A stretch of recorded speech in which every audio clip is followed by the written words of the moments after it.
El Instituto de Negocios Amway presenta al siguiente orador, quien compartirá contigo su experiencia personal. Esperamos que te resulte útil en el desarrollo de tu negocio. De hecho, en la política, y entonces yo dije, voy a estudiar algo que tenga que ver con la gente. Me fui a estudiar Derecho. Y escogí una ciudad que se llama Popayán. En el video fue la primera ciudad que apareció allí. Es bellísima la ciudad. Ustedes tienen que ir. Tienen que ir. No se pueden morir sin ir a Popayán. Pero tienen que ir a Popayán porque es bien bonita. Y yo llegué a esa ciudad porque una vez llegó a mis manos una revista Diners, de una tarjeta de crédito, y decía en la portada Academia de Presidentes. Decía: la Universidad del Cauca en Popayán es la única universidad de Colombia por cuyos claustros han pasado 17 presidentes de la República. Y yo dije, yo soy uno. Claro, no tenía 20 años todavía. O sea, yo estaba soñador y me fui para allá. Cuando yo llego a esa ciudad,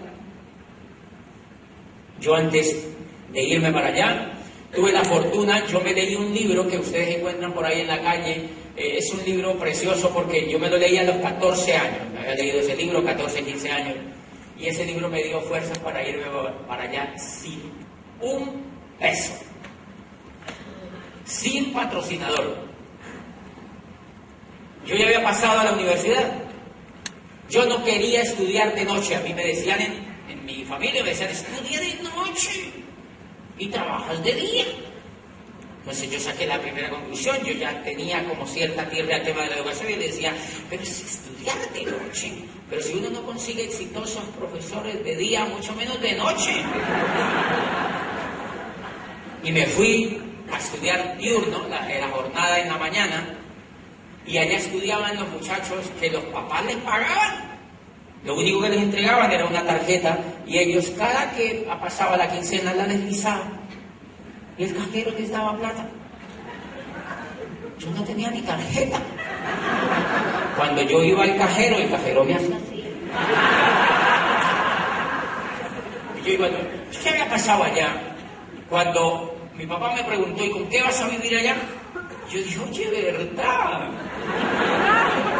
Yo no había pensado en eso. Y quiero decirles que nunca pensé en eso, porque si pienso en eso, no me voy. No me voy, yo no pensé. Y ahí entendí algo que les conté una vez en Rosario, una cosa preciosa que vi. Y es que, ¿cómo se le dice aquí, Mario, a los cucarrones? Se les dice acá. Abejorros. Bueno, los abejorros son unos bichos grandes, con alas chiquitas. Físicamente está demostrado que ellos no pueden volar. ¿Por qué vuelan? Porque nunca se lo han dicho. No se lo han contado. O sea que el día que esos abejorros vayan a la facultad,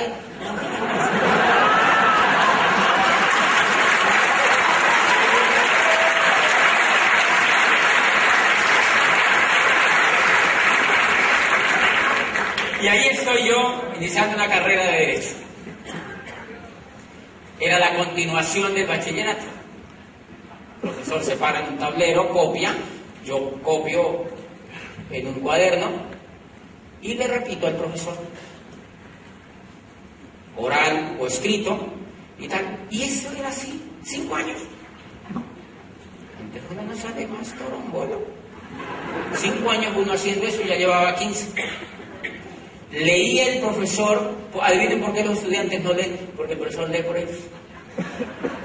Ni más tonto uno.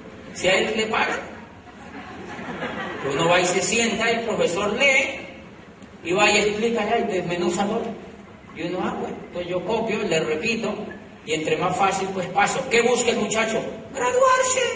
Porque la cultura le ha hecho creer que necesita un título. Pero eso era en la era industrial. Era el comienzo de la era industrial. Pero bien, yo caí en ese juego también. Y a mí me aburre un poco el tema de la universidad, pero yo ya estaba allá.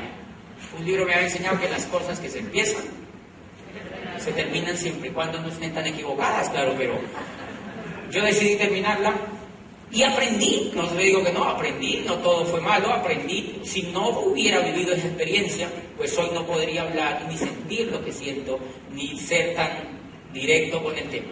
Yo me empecé a volar entonces de la universidad y me iba a la biblioteca. Me iba a la biblioteca y en esas idas a la biblioteca un día agarré un libro bellísimo, bellísimo, de un biógrafo, ahora van a saber de quién era el libro. Era un biógrafo, después de varios encierros, renuncia a la universidad y se va para México a perseguir su sueño. Y intentaba escribir montones de cosas, pero nada le pegaba. Y un día iba hacia Acapulco con su madre, con la de él, y su esposa y los hijos. Iba hacia Acapulco a unas vacaciones y de pronto se le ocurre algo, dice el biógrafo, se le ocurrió algo espectacular. Muchos años después, frente al pelotón de fusilamiento, el coronel Aureliano Buendía no podría olvidar aquella tarde remota en que su padre lo llevó a conocer el hielo. Dice, Macondo era entonces una aldea de 20 casas de barro y caña brava. Y él dice, ¿esto qué es? Y le dice a su mujer, no vamos a ningún Acapulco. Y se devuelven a la casa y se sentó en una máquina de escribir y nunca volvió a levantar el fundillo hasta que terminó la obra. El fundillo es esto, se sentó. Se sentó. Hasta que terminó la obra. Cuando él se siente en la máquina de escribir, se le ocurre. Macondo era entonces una aldea de barro y caña brava por cuyos lados pasaba un río de aguas diáfanas y cristalinas que se precipitaban por un lecho de piedras enormes y pulidas como huevos prehistóricos. Dice, el mundo era tan reciente que muchas cosas carecían de nombre y para mencionarlas había que señalarlas con el dedo. Todos los años, por el mes de marzo, una familia de gitanos desarrapados llegaba al pueblo y con gran alboroto de pitos y timbales daban a conocer los nuevos inventos. Dice, primero llevaron el imán. Un gitano corpulento de barba montaraz y mano de gorrión hizo una truculenta demostración pública de lo que él mismo denominaba la octava maravilla de los sabios alquimistas de Macedonia. Dice, fue de casa en casa arrastrando 2 lingotes metálicos y todo el mundo se espantó al ver cómo las vainas de los calderos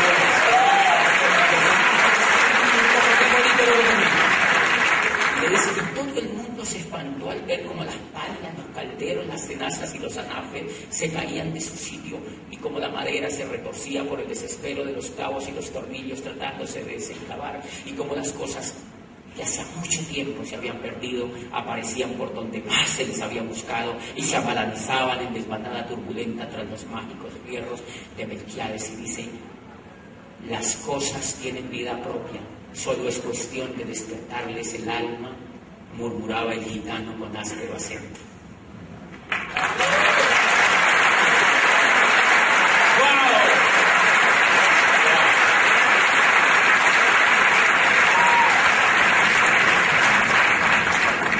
Eso me quedó grabado en el alma. Las cosas tienen vida propia, solo es cuestión de despertarles el alma. Eso es lo que hace un líder. Por eso en eso es que nos tenemos que convertir. Porque las personas, nosotros lo que hacemos es despertarles el alma.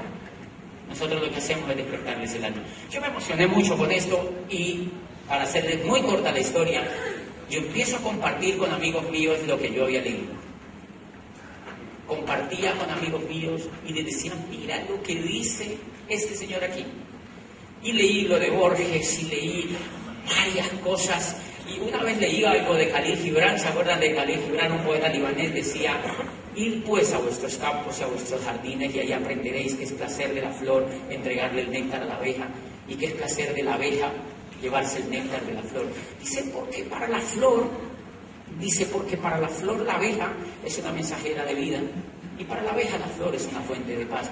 Dice, y para las dos, la abeja y la flor, dar y recibir es una fuente de placer irreemplazable. Y concluye diciendo, en todos vuestros actos humanos imitad siempre a las abejas y a las flores.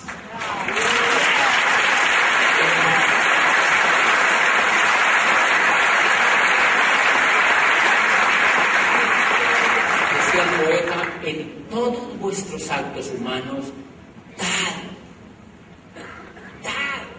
Que si das, vas a recibir. Y eso me tenía emocionado. Y me empiezo a reunir con amigos, a darles lo que yo había aprendido, lo que yo había recibido de los libros. Empecé a dárselo a mis compañeros de la universidad que tenían el coco seco de estudiar todos los códigos. Y eran tantas las ganas de conocimiento que ellos tenían que se empezó a hacer una tertulia en Popayán. ¿Saben cuántos pasaron por esa tertulia? Más de 4.000 muchachos, en un lapso de unos 5 años, de 12 universidades. O sea, yo estaba ya pegado al PEC, al programa educativo. Yo ya estaba leyendo libros que transformaban los valores, que transformaban los principios y que transformaban el alma. Yo me empiezo a reunir con esto, pero toda la historia cae en que fíjense que a mí me emociona muchísimo esto. Y un día, uno de los muchachos que estaba conmigo en las tertulias, él era representante de los estudiantes de una de las universidades donde él estudiaba biología, una cosa así. Y en esa reunión, uno de los rectores de las universidades dijo que él necesitaba un vicerrector para la universidad de él. Yo me había graduado apenas, perdón, yo no me había graduado, había terminado asignaturas, pero no me había graduado porque los abogados necesitan un proceso. Ustedes saben, aquí hay abogados, remisos. Bueno, yo no veo tantos abogados, aquí en Colombia sí son tan esquivos. Y entonces, me había terminado las asignaturas, pero no me había graduado. El rector dice que necesitaba un vicerrector para su universidad, era una universidad privada mediana. Entonces el amigo mío que estaba en las tertulias le dijo, yo tengo uno. Yo tengo un amigo mío que es joven, que le gusta mucho a la gente y que él sería muy buen candidato para lo que tú quieres. Él estaba un poco menos avanzado en la carrera, entonces él no podía presentarse. Y me mandó a mí, bien chismoso. Yo fui y me presenté. Pero antes de presentarme yo no quería ir. Porque, acuérdense por qué no quería ir, porque yo venía leyendo, yo quería ser un líder, yo quería dar, yo quería transformar algo, yo tenía como un sueño ahí represado, pero yo no sabía qué era lo que iba a hacer. Yo me quería ir para Medellín, a vivir, que Medellín es una ciudad preciosa. Y entonces, de todas maneras fui y me presenté. Dije, me va a servir para algo. Me presenté y había una junta allí. Y me preguntaron, doctor, allá le dicen doctor a los abogados. ¿Acá también? Bueno, qué bonito se oye, ¿verdad? Entonces, yo fui a la entrevista y me dijeron, doctor, ¿usted por cuánto trabajaría en esta universidad? Entonces yo pedí por encima de lo que pagaban, como para que no me contrataran. Yo no tenía muchas ganas de trabajar. Siempre ha sido así. Y entonces me dijeron, ¿y eso es negociable, doctor? Y yo le dije, sí, pero hacia arriba. ¿Por qué yo le doy esa respuesta? Porque había estado educando la actitud. Tenía menos miedo. No tenía mucho miedo. Ustedes no han visto cómo cuando uno se emplea y deja de leer y deja de crecer como líder, a uno le da miedo. A uno le empieza a dar miedo porque como uno va a la televisión y ve televisión y la televisión le dice, mataron a 4, mordieron a 8, robaron a 5, violaron a 4, las empresas se quebraron, echaron a dormir, y entonces uno dice, ay, ¿a qué horas vienen por mí?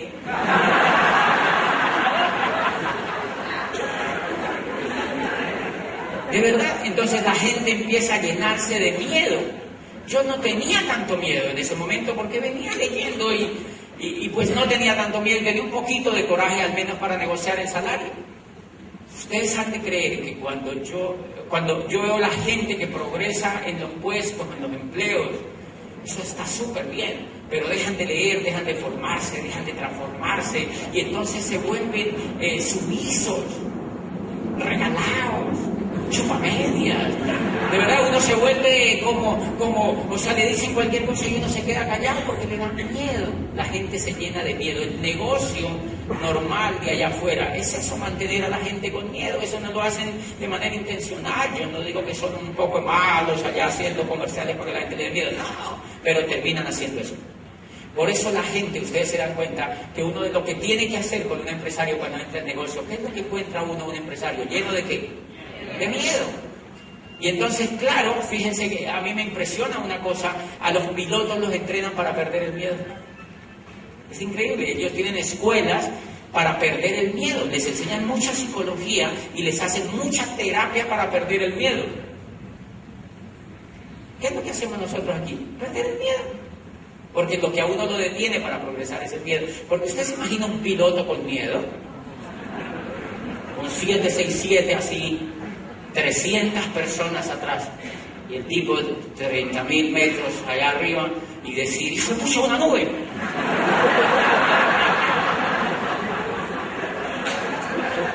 ¿No? Él no tiene miedo. El tipo lo que ve una nube es que se le mete. Y ahí viene otra. Otra así sin miedo. Y dice, ¿y si se cae? Igual esto no es nuestro.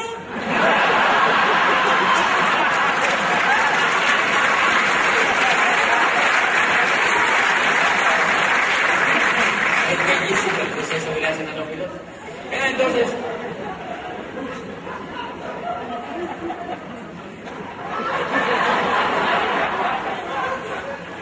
cuando yo no tengo ese miedo, digamos así, tan acentuado, al otro día me llaman y me dicen, queda contratado. Obviamente yo no había pedido $1.000.000. Era la ambición de un estudiante recién salido, sin nadita que comer, sino frutas dulces, pan y queso, huevos. La pobre viejecita. Es decir, la ambición había, pero me contratan. Yo entro ahí a trabajar a esa universidad y el proceso es el que hace todo el mundo. Yo empecé a hacer ese proceso de ir de la casa al trabajo, del trabajo a la casa, de la casa al trabajo, del trabajo a la casa. ¿Ustedes conocen a alguien que haga eso? Ya sea eso. Y entonces empezó a ocurrir eso que yo les conté anoche. Me pagaban el sueldo. Claro, yo empecé, ya tenía que comprar trajes, porque un rector no puede andar en jeans apretados, ni cosas de esas, ¿verdad? Ni en camisetas así. Tiene que andar, pues, no puede andar con una cachucha ni nada de eso.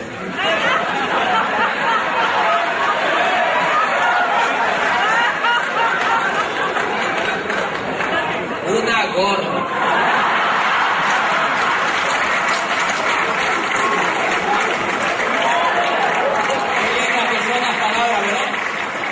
Qué lindas que son las palabras y qué groseros que son ustedes.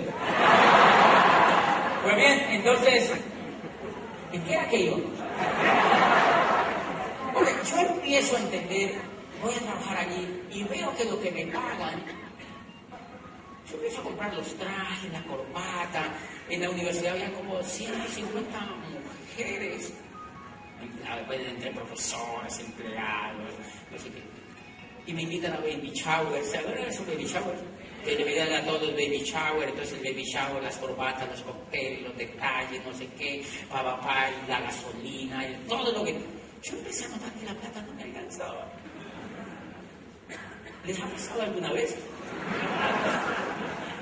Que uno trabaja y la plata no le alcanza. Entonces uno, ¿qué hace? Uno saca la tarjeta de crédito y acuérdese de anoche, entonces uno entra en el jueguito.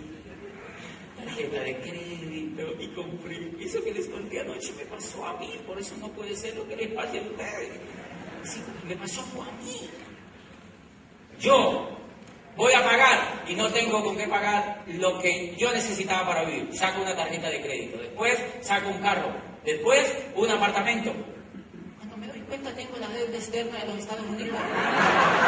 Endeudadísimo. ¿Saben endeudadísimo? Yo empecé a sentir una zozobra. Y yo iba y le decía a mis amigos y me decía, tranquilo que así estamos todos. Qué linda la gente le dice a uno, tranquilo, solidaridad en el equipo. Pero a mí no me terminaba de convencer de que eso fuera bueno. Empecé a sentir zozobra. A los 6 meses de estar con esa zozobra, yo empecé a sentir como a los 2 meses esa zozobra. Yo veía que no iba para ningún lado. Y entonces, en esos días, el rector que había en la universidad se fue. Se fue de la universidad, o no fueron, alguna cosa de eso. Y entonces me llamaron a mí que si yo quería ser rector de la universidad. Y yo dije, está interesante. A mí ni se me había ocurrido imaginarme que me iban a nombrar a mí porque yo no me había graduado. Primero, no me había graduado. Y segundo, normalmente, ¿a quiénes nombran en la rectoría? personas con mucha experiencia y canitas. O sea, personas que hayan trajinado en la academia. Eso es un comportamiento en todas las universidades siempre del mundo. Entonces, yo tenía 27 años. Queremos que usted sea el rector, me dijeron. Y yo, bueno, acepté. Se me acabó el tiempo y no he contado nada, mire. Entonces, no porque tengo a Mario enfrente mío. Entonces, me hicieron olvidar. El rector se va, y no me nombran a mí. Yo me posesioné, ya no me había graduado. Y me dijeron, le damos 6 meses para que usted se gradúe. Si no se gradúa, pues no lo podemos dejar porque los estudiantes se pueden dar cuenta. Entonces yo dije, ok. Y yo me gradué, me posesioné sin graduarme, la gente muy contenta. Bien, en síntesis, yo llevo una semana de allí de nombrado, cuando de pronto el profesor que me había, en esa misma, hacía como un mes, el profesor que me daba ciencias políticas a mí en Derecho, que quedaba en la Universidad de la Esquina, era una universidad muy grande y prestigiosísima allá en Colombia, una salchichería. Entonces, ese profesor había sido nombrado decano de la Facultad de Derecho donde yo me tenía que graduar. Y ese profesor yo no le caía bien, porque él era comunista. Y a mí no me simpatizaba mucho el proyecto, entonces teníamos confrontaciones, pero así intelectuales y tal. Cuando yo no veo llegar a la oficina, yo llevaba una semana de ser nombrado rector y llegó con una tarjeta felicitarme. La secretaria, está aquí el decano de la Facultad de Derecho de la Universidad tal, viene a saludarlo, viene en vivo. Y yo, pues claro, muerto que va a venir, o sea, entonces el señor, yo tenía una oficina bien grande, yo le dije, dígale que sí. Entonces el señor entró, profesor, me he ido, doctor, tiene una sonrisa de acá hasta acá. Yo nunca le había visto los dientes, nunca le había visto que sonriera en la universidad, era bien particular. Y ese día entró sonriendo y yo creí que estaba contento porque me habían nombrado rector. Se sentó y me dijo, lo vengo a felicitar porque es un hijo de nuestra universidad, chévere, me han nombrado de rector. Y entonces, pero más que felicitarlo, le vengo a contar algo increíble. Yo le dije, ¿qué? Y me dijo, le vengo a contar un negocio. Y me decía, yo le decía, ¿un negocio? Y me decía, sí, acabo de encontrar un negocio, entré a un negocio. Y me decía, y nos vamos a hacer millonarios. Y nos vemos en las playas del mundo, y nos vamos a hacer millonarios, y nos vemos en las playas del mundo. Y yo decía, ¿está loco? Playa del mundo, papá, ya no hay playas. No en la vida he visto una playa. Playas del mundo, millonario. Y me decía, sí, yo decía, ¿qué negocio es? Y me decía, es un negocio de productos. Y me hablaba de unos jabones y unos limpiadores. Y yo decía, negocio de productos. ¿Y de dónde es la empresa? Y me dijo, es americana. Y yo dije, a ver. Yo dije, interviene un momentico, yo dije, a ver, negocio, empresa americana, y comunista. No, Sodoma y Gomorra. Yo dije, Sodoma, increíble. Yo le dije, ¿qué quiere usted que yo haga? Y me dijo, yo quiero que entre, que se meta.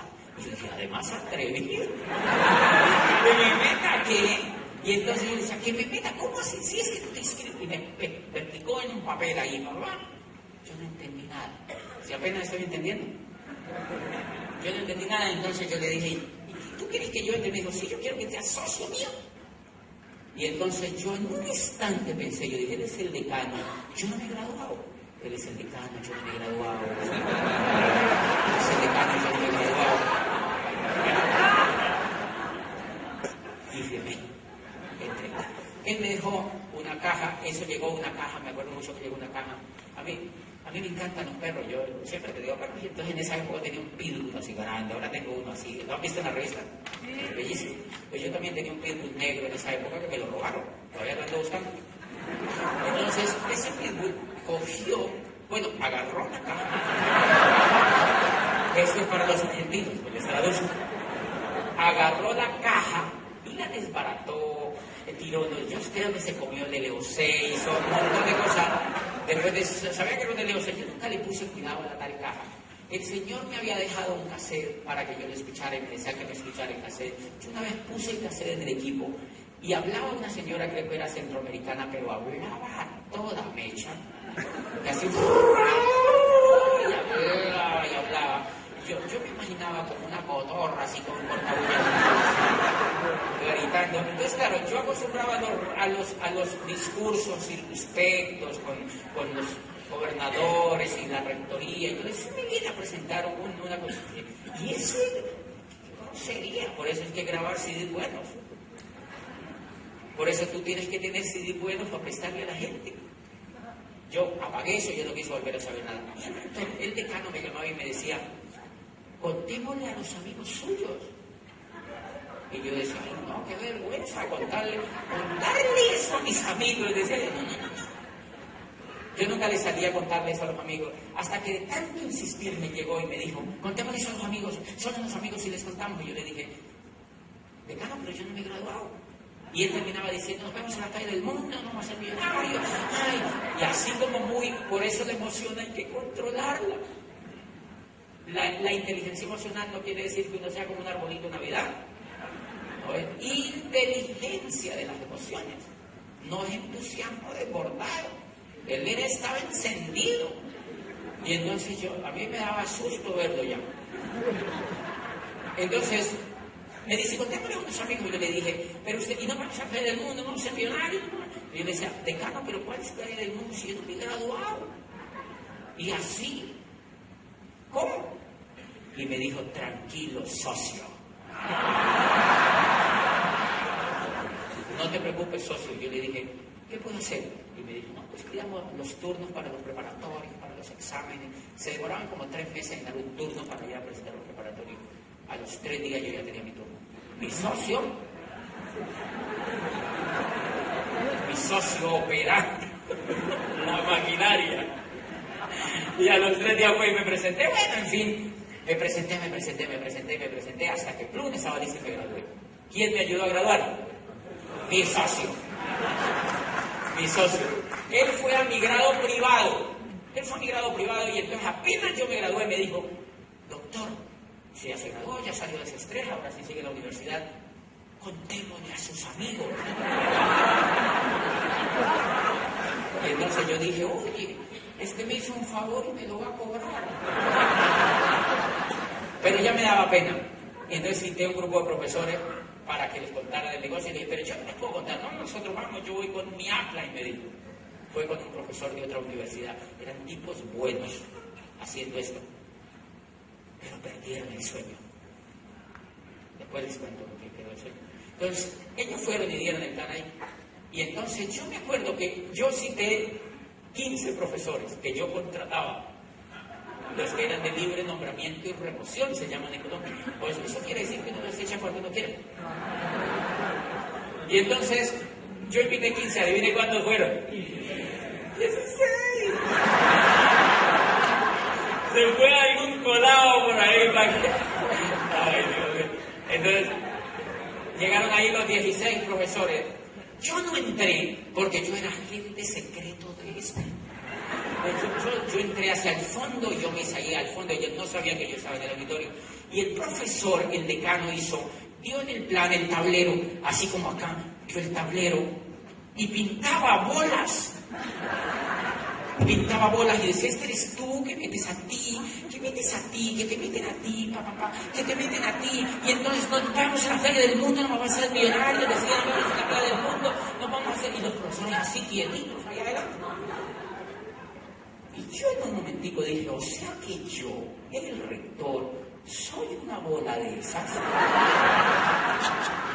Por eso yo nunca le presento el negocio a nadie con imagen de estructura piramidal. Porque el negocio de Amway es lo más antipiramidal que existe. Es raro. Hace poquito en Chile me dijo un ingeniero, no, eso es piramidal, ¿no? Y yo le dije, ¿tú dónde trabajas? Y me nombró una empresa importantísima. Yo le dije, eso es una pirámide. Donde tú trabajas es una pirámide. Me dijo, ¿por qué? Yo le digo, ¿quién gana más? El dueño. ¿Tú puedes ganar más que el dueño? Me dijo, nunca. Eso es una pirámide. La sostienen, son los empleados, pero usted nunca puede ganar más que el dueño. Amway no es eso, es una estructura plana. Y entonces yo les pinto así como pepitas, así como el universo. Así. Y le digo, y tú eres este, y aquí puedes armar tu propio universo. Y me dice, ay, ya, sí, entender. Entonces, yo recuerdo que cuando terminó el decano de presentar eso, el decano dijo, entonces, ¿quién va a entrar? La pregunta tonta que uno se hace. Le dice la gente, pues nadie, idiota, no queremos entrar, no preguntes. Le pregunto, ¿quién va a entrar?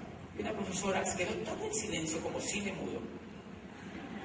Y una profesora le dijo a la otra, profesora, ¿para usted va a entrar? Yo estaba atrás viéndole y le dijo, no, yo no voy a entrar a eso. Entonces ella le dijo, entremos, profesora, yo sí voy a entrar. Entremos, colaboremos al rector. No, yo vi eso y fallecí ahí. Yo salí con el rabito entre las piernas y me fui para mi oficina y me metí en mi oficina. Nunca quise volver a saber nada del negocio, porque tenía blandito el coco. ¿Te das cuenta? La gente se muere en el negocio porque tiene blandito el coco. Si yo ya hubiera leído alguna cosita, me hubiera oído 5 CDs, si yo ya hubiera oído de sueños, si yo ya hubiera oído lo que era Amway, no me había muerto. Y por ese detalle me tocó zumbarme 8 años haciendo algo que yo no quería hacer. Seguí trabajando allí. Completé 3 años, ya el 5 años. 5 años y estaba tan desesperado porque yo veía que yo trabajaba, compraba y me endeudaba, trabajaba, compraba y todo lo que les acabo de contar. Y yo no soñaba. Pero yo no estaba preocupado por no soñar, yo lo que estaba era perdido. Perdido. ¿Ustedes conocen a alguien perdido? ¿De verdad? Está perdido. Y entonces yo iba así, yo no soñaba. Yo me sentía raro conmigo mismo y me sentía que yo no estaba dando todo. Y claro, yo me desesperé tanto que me fui a presentarme a un doctorado en Europa. Me presenté a un doctorado y pasé. Y renuncié a la universidad. Pasé la carta de renuncia porque un ser humano que ande buscando otra cosa y ande perdido nunca es feliz. Y el ser humano que no es mediocre no se queda ahí, sino que busca hasta que lo encuentre. Por eso ustedes están en esta convención, porque no aceptan la realidad tal cual y entonces me presenté a un doctorado y me voy a Europa por cuenta mía, como me había ido a Popayán hacía tantos años, ¿se acuerdan? Y Juanitico. Y voy llegando a Europa yo en un frío. Y todos los muchachos que estudiaban en la universidad eran becados. A mí me becó el gobierno argentino, a mí me becó la reina Sofía, a mí me becó el príncipe de Bulgaria, a mí me becó mi madre, a mí me becó no sé qué. Y yo decía, ¿y a mí quién me becó? Otra vez estoy autobecado. Pero ahí estaba, persiguiendo un sueño. Estaba buscando algo. Y un día yo me acuerdo que estaba haciendo una cola para pagar una asignatura y una español que estaba en esa cola me saludó y me dijo, ¿tú de dónde eres? Y yo le dije, yo soy de Colombia. Y me dijo, eres de América. Y yo, no saben que existe mi país. ¡Qué susto! Y entonces yo le dije, sí, soy de América. Y me dijo, ¿y a qué has venido a Europa? Y yo le dije, yo vine a Europa a estudiar un doctorado. Y se le abrieron los ojos y me dijo, ¿y qué has venido de América a Europa a estudiar un doctorado? Yo le dije, sí. Al ratito le pregunté, ¿y tú qué haces? Y me dijo, yo acabo de terminar mi licenciatura. Y le digo, ¿y no vas a estudiar un doctorado? Y se quedó viéndome y me dijo, ¿y eso como para qué? ¿Y eso como para qué? Y yo dije la palabra mágica, hello. Pero yo estaba estudiando para seguir haciendo más de lo mismo. para seguir haciendo más de lo mismo. Los profesores del doctorado vivían endeudados, también en Europa. Igualitico como la vida que yo tenía allá afuera. Igualitico como la vida que yo tenía allá afuera. Yo los veía de la casa al trabajo, del trabajo a la casa, del trabajo a la casa, de la casa al trabajo. Compran, gastan y se endeudan sin entender cómo funcionaba la economía. Yo dije, yo voy a terminar allá. Me devolví para Colombia. Me dieron ganas de devolver. Pero antes de devolverme para Colombia me acordé de lo que me había contado el decano hacía 5 años. ¿Saben qué perdí en ese momento? La esperanza. Perdía la esperanza de un intento diferente de buscar un sueño y perdía la esperanza, o sea, perdía uno de los valores que está en los principios de Amway. Perdía la esperanza, y cuando un ser humano empieza a perder la esperanza, ¿qué pasa? Lo pierde todo. Yo estaba a tiro de perderlo todo. Y entonces yo me acuerdo que el decano me había dicho que nos vemos en la playa del mundo y nos vamos a hacer millonarios y que no sé qué, y que yo me acuerdo que él me había nombrado un tal Amway. De hecho, yo había visto auditorios allá llenos en la ciudad y eso se desparramó todo y no sé qué, y eso se había acabado. Y yo decía, oye, ¿y eso qué era? Y me voy a Amway, en el Hospitalet de Llobregat, en España, donde queda la oficina, de piso fácil, muy bonito, muy lindo. Y yo me fui y le dije a un italiano que iba conmigo, camina y me lleva allá, yo quiero ir allá. Y yo me fui allá y le dije a la muchacha que atendía el servicio al cliente, las personas que atienden el servicio al cliente, le dije a la niña, yo soy colombiano, estudio un doctorado aquí y yo quiero hacer el negocio de Amway. Me han dicho que es muy bueno. Ay, Dios mío, ¿de dónde yo me saqué eso? Y la niña me dijo, claro. Yo le dije, yo quiero que tú me contactes con las personas que tienen más éxito aquí en España para yo poder hacer el negocio. Y me dijo, claro, le voy a comunicar con doña María. Le voy a dar el teléfono a doña María. Ojo, ese nombre ficticio, no la vayan a buscar ni nada, que ese nombre, y yo le cambié el nombre. Le voy a comunicar con doña María. Y yo dije, ok, me dio el celular. Pero antes de darme el celular me dijo, le voy a dar estos paquetes de catálogos. Y me dio un paquete así de catálogos. Yo me fui para el piso donde yo vivía. Cuando yo llego al piso donde yo vivía, yo me sentí así. Y yo me sentí así, yo veía en los catálogos jabones, desodorantes, champú, crema de dientes, crema de afeitar. Yo me puse allí, yo dije, es rector universitario, columnista de prensa, abogado, estudiante de doctorado. Estoy a punto de caer a la venta por catálogo. ¡Qué bajo he caído!, decía mi corazón. ¡Qué bajo he caído! Me sentía terrible. Ustedes no se imaginan cómo me sentía. Pero andaba buscando algo. Me paré de allí y me fui a la cita con doña María. Doña María me llevó a su casa. Y yo notaba que ella, pues, me presentó a su esposo y tal, los niños y tal, y eran queridísimas personas. Y siempre que yo iba me daban maní. En un platito me daban maní. Yo comía maní. Yo comía maní y me explicaban y no sé qué, y y me mostraban la página y me daban maní. Y yo fui como unas 4 o 5 veces y me daban maní. Yo en algún momento llegué a pensar, ¿será que el negocio es comiendo maní? Y entonces el Señor siempre decía, esto en España va a explotar.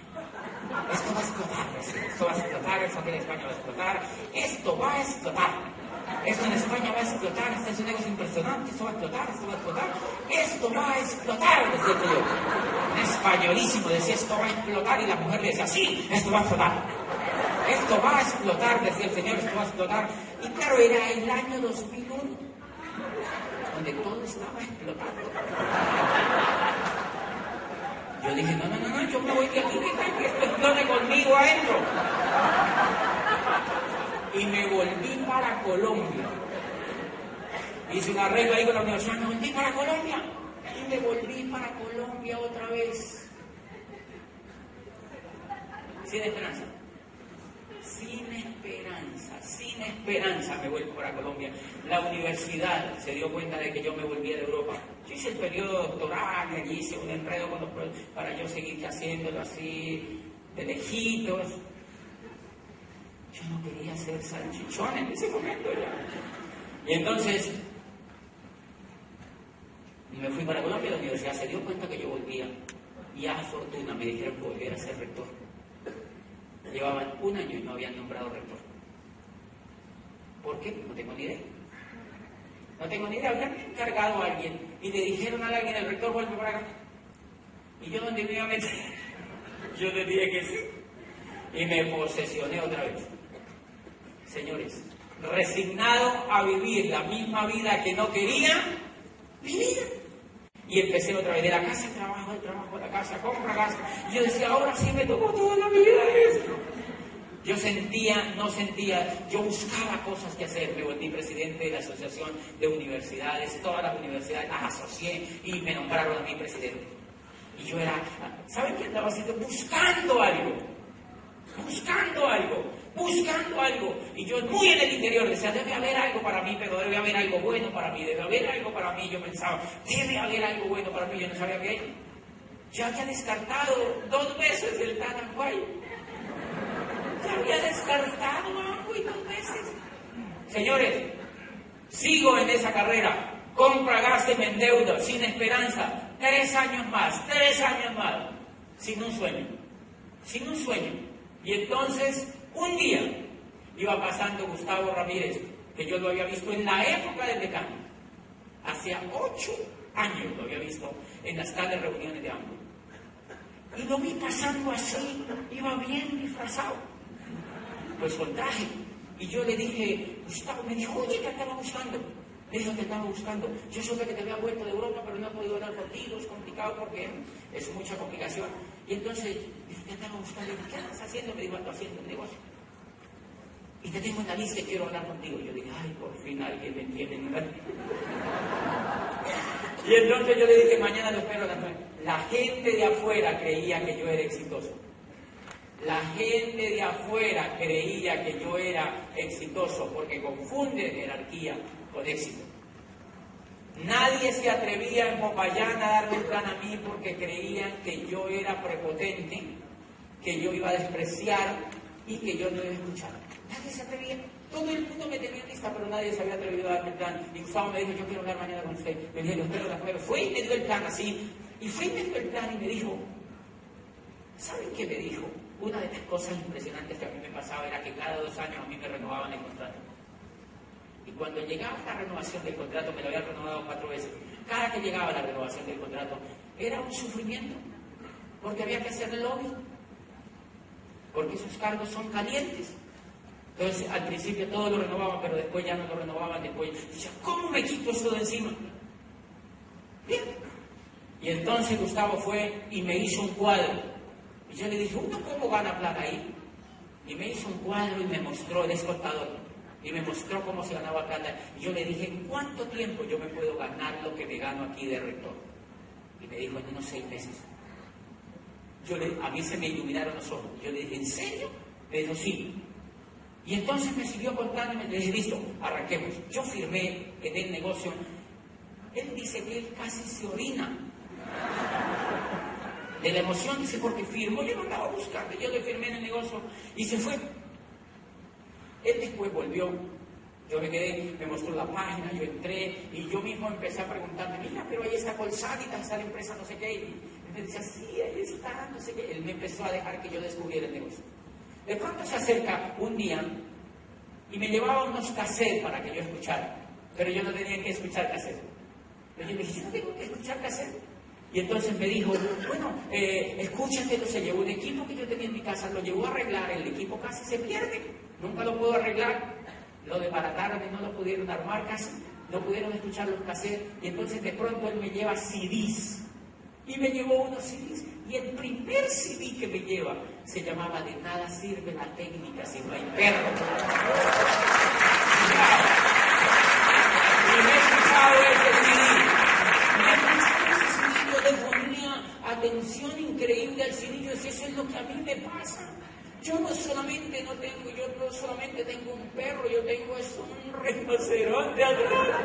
Esto es increíble lo que ese señor dice ahí. Y el Señor decía, los seres humanos vienen programados genéticamente para ser importantes y para ser triunfadores, pero no sé qué.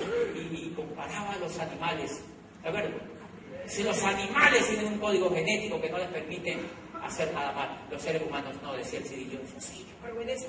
Porque yo había leído en Maslow y ese CD hablaba de sueños de alguna manera y hablaba de ponerse un reto en la vida. Le dije, ¿tiene más? Y me prestó uno que se llamaba Primer Diamante en Colombia, de un muchachito que se llama Alejandro Llera, el primer diamante de Colombia. Y entonces decía el muchachito, cuando yo entré a ese negocio, yo entré y lo hice y me hice diamante porque yo no quería terminar donde todo el mundo termina. Decía, yo estaba harto de ver gente que terminaba donde todo el mundo termina, y decía, porque yo evalué el estilo de vida de una gente que lleva 20 años haciendo esto con el estilo de vida de otra gente que lleva 20 años haciendo la carrera, y yo dije, nada que ver. Dice, y por eso me hice diamante. Y decía al final, si usted quiere llegar a un lugar distinto, tiene que hacer algo distinto. Y yo dije, ¡wow! ¡Ese es mi héroe! Y yo volví a ir a escuchar el CD.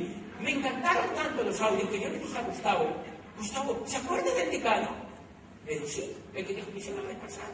Le dije, sí, vamos a la casa. Fuimos a la casa del decano, salió la esposa y me dijo, nosotros ya no estamos juntos, no sé qué, nosotros ya no estamos en el negocio. Nosotros nos salimos del negocio, era increíble, había un programa educativo que nos fascinaba, pero nosotros nos despegamos y nos achurruscamos. Ya no estamos en el negocio. Y me dijo, incluso yo tengo un material allí. Yo, ¿tiene material? ¿Qué material? Y me dijo, tengo unos cassettes, son un pocotote de cassettes. Y yo le dije, tráelo para acá. Y llegó con una caja así grandota, como un ataúd. Grandototo. Cassette. Yo le dije, ¿cuánto valen esos cassettes? Me dijo, eso era carísimo. Dime cuánto vale. Y me dijo, yo no me acuerdo. Yo le dije, mientras se acuerda, yo me los llevo. Hasta el sol de hoy, no se ha acordado la señora. Yo me llevé, Mario, la caja de cassette y me subí a un carro que yo tenía donde se podía escuchar cassette y empiezo a escuchar cassette. Luis Costa, Miguel Aguado, Ángel de la Calle.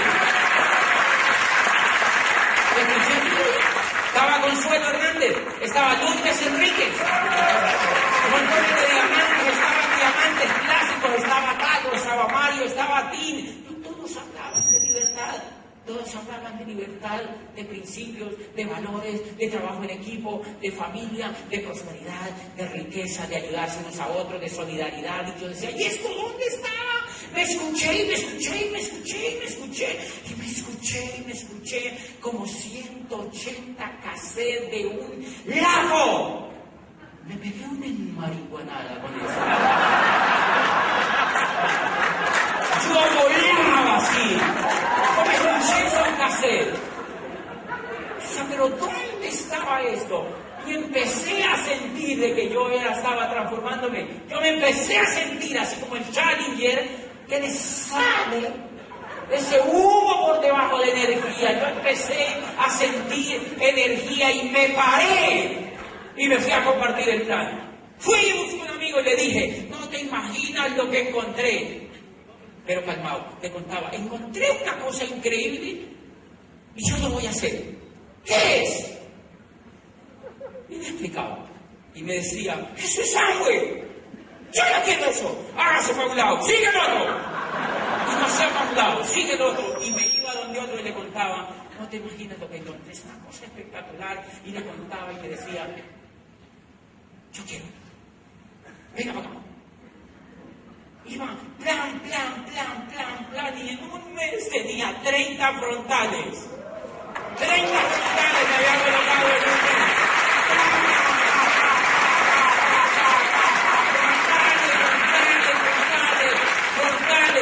Si tú no estás corriendo, es porque no estás escuchando los clásicos, los CD, los líderes, el sueño. Y no siempre vive el sueño, no hay negocio.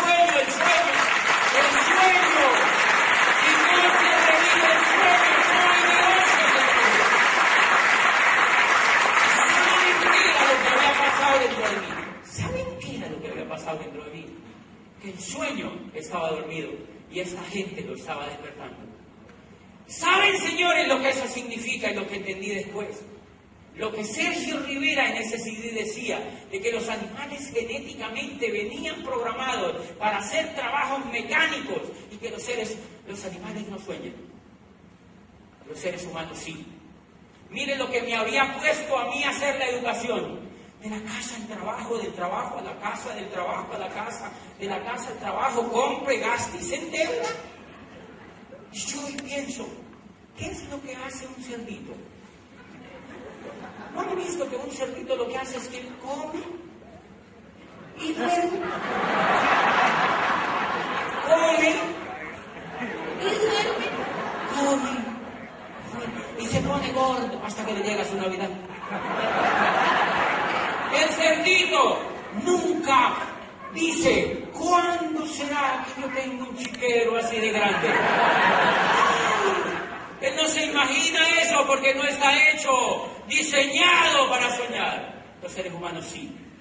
O sea que yo entendí una cosa tan poderosa, era que una educación que no estuviera diseñada para enseñar a la gente a soñar, lejos de humanizarla, la estaba animalizando.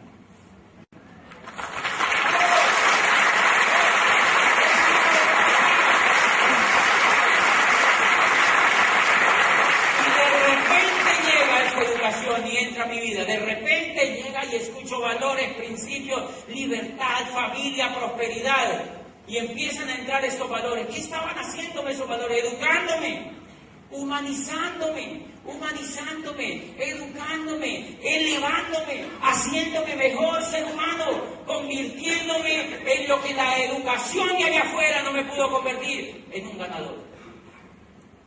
Señores, ¿sabían ustedes que si a los niños se les educa como ganadores, los niños van a ser los mejores ingenieros físicos si les da la gana? Van a ser los mejores. Yo no estoy en contra de las profesiones, no se entienda así. Yo lo que estoy en contra es de que animalicen a la gente. Que no le enseñen a un cirujano a ser soñador. Que no le enseñen a un arquitecto a ser soñador. Que no le enseñen a un ingeniero civil a ser soñador. Hace poco me reúno con un grupito de ingenieros civiles y yo les digo, ¿qué cosas más horribles diseñan? Unos apartamentos con unas ventanas así chiquitas como si fueran a vivir marranitos allá adentro. Ustedes no saben que lo que van a vivir es la vida allá dentro de los seres humanos. ¿Por qué no le hacen unos grandes ventanales? ¿Saben qué me dijo el tipo? Yo así diseñé el edificio. Pero no lo aprobaron. Porque no había. Porque el dueño quiere ganar toda la plata. Porque no están hechos para servir, sino para servirse ellos mismos. Y hacen porquerías para la gente. Y eso me impresiona. ¿Saben qué me dice el ingeniero? Me dice, yo cambié el diseño. Yo sé lo que tú me estás diciendo, yo cambié el diseño, hicimos eso tan feo que usted está diciendo. Y yo le dije, o sea que tú cambiaste eso por plata. Y entonces yo le digo a esos arquitectos, hagan este negocio para que no rebajen su dignidad y el día de mañana diseñan las cosas más bellas del mundo, porque no lo van a hacer por plata, sino por amor.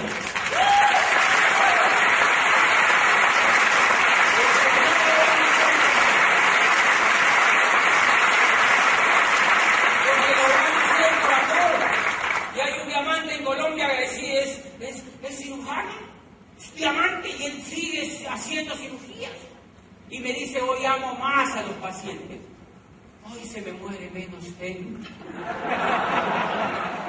Porque opera con amor, porque no lo hace necesariamente por dinero. ¿No les parece que ese es un estilo de vida de los seres humanos? Trabajar las cosas porque los hacemos con amor. En este negocio me formaron a mí como un soñador y entra esa información a mi vida y empieza a formarme como un soñador, a soñar, a imaginarme, a humanizarme. Y los hijos de mi upline, por eso yo lo comprendo, y mucha gente no puede comprender eso. Los hijos de mi upline tienen 3 muchachitos, bellísimos, así chiquitos, y los muchachitos están leyendo desde los 10 años los libros de este negocio. La magia de pensar en grande. Queremos que sea rico. La magia de pensar en grande. Están formándose como ganadores. Y un día escuché a sus padres diciéndole a los chiquitos, vean mis amores, o ustedes, porque habían tenido un problema, y les dijo, mis upline eran dos contadores públicos, pelados, cansados de guerrear con la vida, y un día encontraron la educación de Amway, un día encontraron esa educación que los instó como a mí a ser ganadores, y ellos se llevan a los muchachitos a los eventos y les hacen leer los libros, y esos muchachitos son increíblemente diferentes a los demás muchachos, porque leen los libros que hicieron triunfar a los papás. Yo un día les estaba hablando a los muchachitos y les dije, vean mis amores, o ustedes aprenden a ganar en la vida o los meto a la universidad. Porque no es lo mismo educarse para ser un ganador que tener ese coco lleno de información. No es lo mismo. Ser un ganador no es ganar dinero solamente. Ser un ganador es transformar la realidad. Ser un ganador es enfrentar las situaciones. Ser un ganador es disfrutar con las crisis. Ser un ganador es decir, tráigame otro problema que yo lo resuelvo. Que se caiga la economía, que yo gano aquí. Que suba la economía porque yo también gano aquí. Que se quiebre porque yo levanto lo que haya que levantar. Esa es una mentalidad de ganador. Señores, ¿dónde enseñan eso si no aquí en este negocio? ¿Dónde enseñan eso si no aquí en este negocio? ¿Dónde? En algún sitio allá afuera donde enseñan este tipo de cosas. Voy a decir que un sitio allá afuera donde enseñan este tipo de cosas. Hace poco, y nos fuimos, me invitaron a dar una conferencia, una charla de esta, de diamante, en inglés. Bueno, en una ciudad de habla inglés. Y yo acepté, yo no sabía. Y entonces cuando me dice la persona que me invitó, ¿usted habla inglés, verdad? Yo le dije, no. ¿No sabes nada de inglés? Yo le dije, no sé decir que no. Y entonces le dijo al que le ayudaba, ok, hay que ponerle traductor. Y fui allá, hice la convención, me pusieron traductor, punto. Y aprendí otra cosa, señores. Si usted, ponemos a los muchachos, aprende inglés. Tienes que aprender inglés. Pues le pregunté a un muchacho, le di el plan y me dijo, no, es que yo trabajo en una multinacional y me van a mandar a Londres a aprender inglés y cuando venga me van a ascender. Y yo dije, miren ya lo explotan en español, ahora quiere que lo exploten en inglés. El problema no es hablar inglés, sino ser un ganador. Y me llama este señor y voy a ir a la convención y me pusieron traductor. Y se acercó ahí un gringo y me dice, ¿tú no estás estudiando inglés? Yo digo, mí no importa. ¿Por qué? Porque es tu problema no saber español.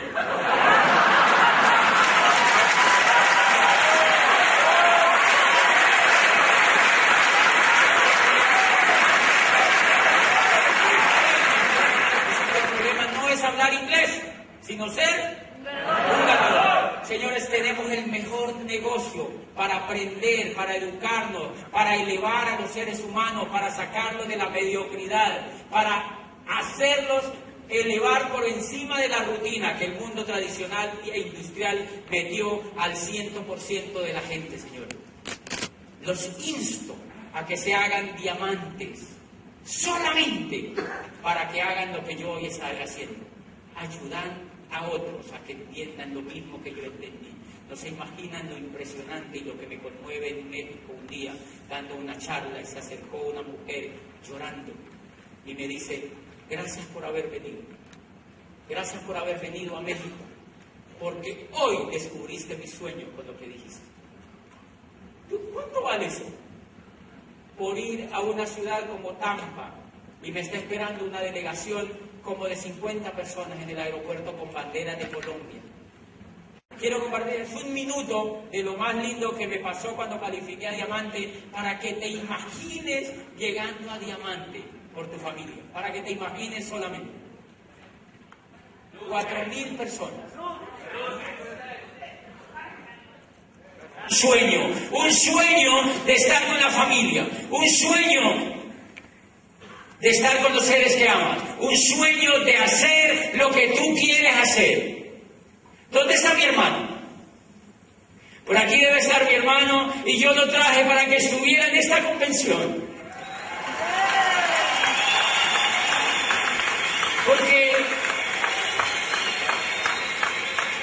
Porque uno a esta convención,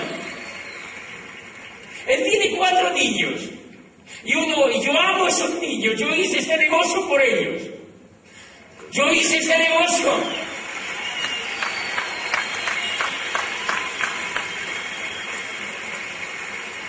Yo hice este negocio por la gente que quiero.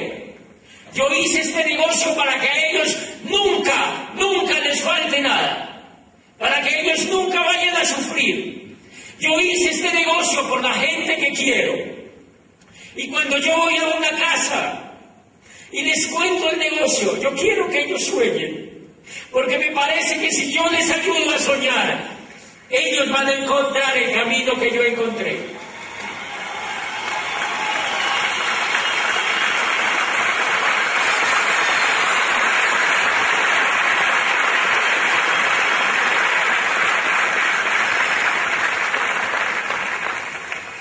Yo te reto hoy a que te hagas diamante por la gente que amas. Yo te reto hoy a que te hagas diamante por los hijos que tienes en la casa. Yo te reto a que te hagas diamante por tus padres. Yo te reto a que te hagas diamante por la gente que está esperando allá afuera, que tú le des una esperanza en la vida. Yo te reto a que te hagas diamante para que ayudes a otras personas. El día que tú te hagas diamante, le vas a hacer un aporte a este país impresionante por encima de todos los que se quejan. El problema de este país es la pobreza. Y cuando tú te hagas diamante, va a haber un pobre menos en Colombia.